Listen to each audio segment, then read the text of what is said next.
omatisi doza bolingo bonzambeo na motema nanga mwana Yesu pona lisolo nanga na yo masi ya Yesu maloba ezanga te onzamba lole.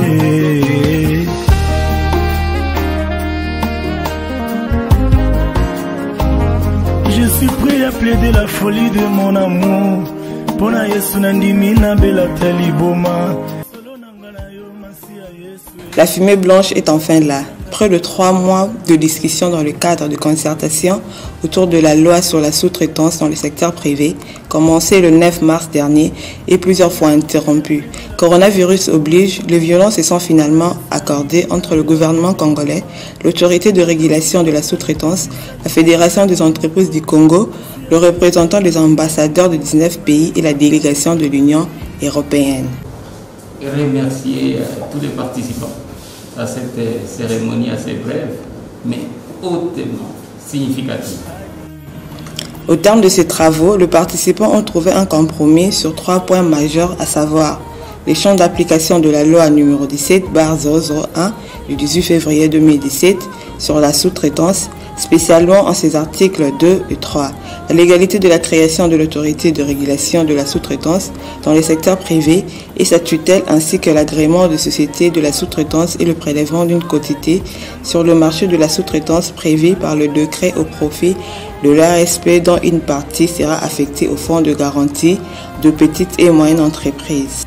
Vraiment, je note que c'est un grand jour, c'est un jour mémorable. Mais moi je salue le jour de la naissance d'une espèce de New Deal win-win entre les entreprises de classe mondiale ou les grandes entreprises d'une part et les micro, petites, même toutes petites, moyennes entreprises congolaises qui constituent le tissu économique de ces pays pour permettre finalement à ces entreprises-là, ces petites-là, de s'insérer dans la chaîne des valeurs. Et ça, c'est très très important. C'est pour ça que ce jour est grand. Il est grandiose. Et donc, je voudrais, en saluant ces jours, redire ce que nous avons dit à l'ouverture de ces concertations. Les dialogues, les échanges, il y en aura toujours. Il y en aura toujours. Mais toujours dans cette optique, on ne dialogue pas, on ne discute pas nécessairement pour avoir la victoire. Il n'y a pas de victoire sans développement.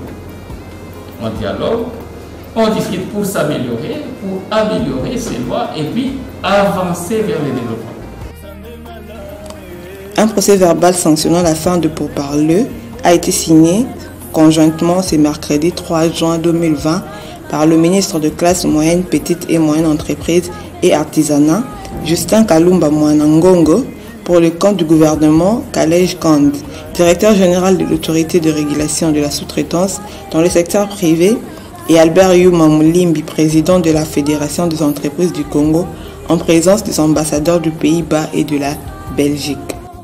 Je parle ici au nom de 19 ambassades et en tant que la délégation de l'Union européenne, parce que nous sommes engagés avec les autorités congolaises pour améliorer le climat d'affaires dans votre pays. Nous avons beaucoup d'expérience sur ce terrain et nous sommes aussi comme amis, partenaires avec nos conseils et recommandations. Et bien sûr, à la fin, c'est la décision congolaise. Et nous, comme groupe, étions aussi partenaires dans ce processus. Et nous avons vraiment bien apprécié parce qu'une bonne loi sous-traitance est dans l'intérêt de tout le monde, au intérêt de la population congolaise, entreprise congolaise, et bien sûr aussi c'est important pour l'entreprise étrangère. Et c'est un grand honneur, un grand plaisir d'avoir reçu la possibilité de partager nos expériences et dans ce processus de quelques semaines. C'était clair qu'il y avait des chocs des idées, mais toujours d'une manière très, très constructive. Quand on regarde le début de ce processus et le résultat final qui maintenant va être présenté au gouvernement. C'est beaucoup de pas en avance. Il reste toujours des petites choses à discuter, mais je crois que cette loi, comme aussi le président du FEC a dit, que cette loi de sous-traitance va vraiment promouvoir une relance de les entreprises congolaises, les petits et les moyens. Je crois que c'est un signe un signe fort quand on accepte, on invite aussi une participation des autres pays qui ont beaucoup d'expérience. Et je vraiment remercie le ministre et toute son équipe de nous avoir donné la possibilité de partager nos expériences.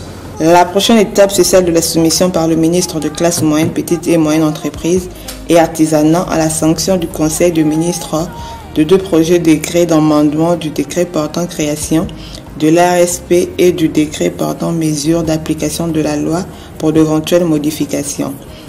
Aujourd'hui, si on veut commencer à mettre en application cette loi, voilà les pas vers le développement qu'on va commencer à conjuguer. Et ces pas-là, aujourd'hui, ils sont encore comme ça sur papier, mais dans 2, 3 mois, 4 mois, 6 mois, ils vont commencer à porter leurs effets sur le terrain. C'est dont notre population a besoin, c'est dont les opérateurs économiques de ces pays ont besoin. Donc, c'est pas là. C'est aujourd'hui qui compte comme premier pas. Et nous nous félicitons pour ça. Je pense qu'on ne va pas faire trop de commentaires. Nous allons, de ces pas ici, et envoyer l'ensemble du dossier à l'appréciation du gouvernement. Bien sûr, c'est un procès verbal qui va certainement discuter de la manière dont ça doit être intégré dans notre arsenal juridique, notamment en matière de modification des décrets qui vont les porter. Et après tout ça, comme on l'a dit, nous allons voir dans quelle mesure donner une meilleure, bien meilleure perspective à notre loi. Sur les points où il y a des problèmes, des ajustements à faire, on va donner une meilleure perspective. Comme ça, nous allons appliquer des choses qui se conçoivent bien et qui vont donc s'appliquer aussi aisément. Ceci dit, je voudrais réitérer mes remerciements particulièrement à la FEC parce que nous avons eu à discuter dans des conditions particulièrement difficiles.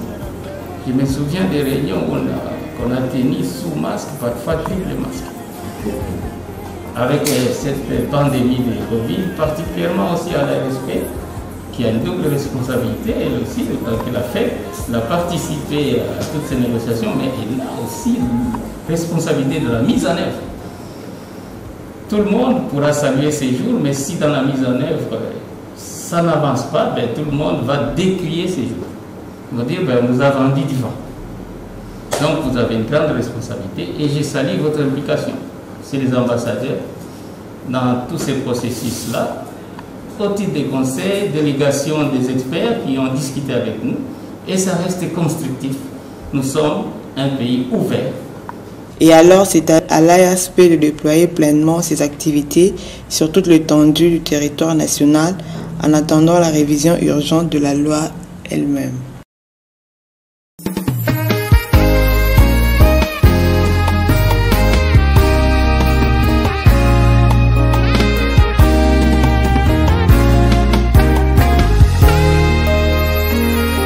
omatisi doza bolingo bonzambe na motema nanga mwana Yesu pona lisolo nanga na yo masi ya Yesu maloba ezanga te onzamba lole.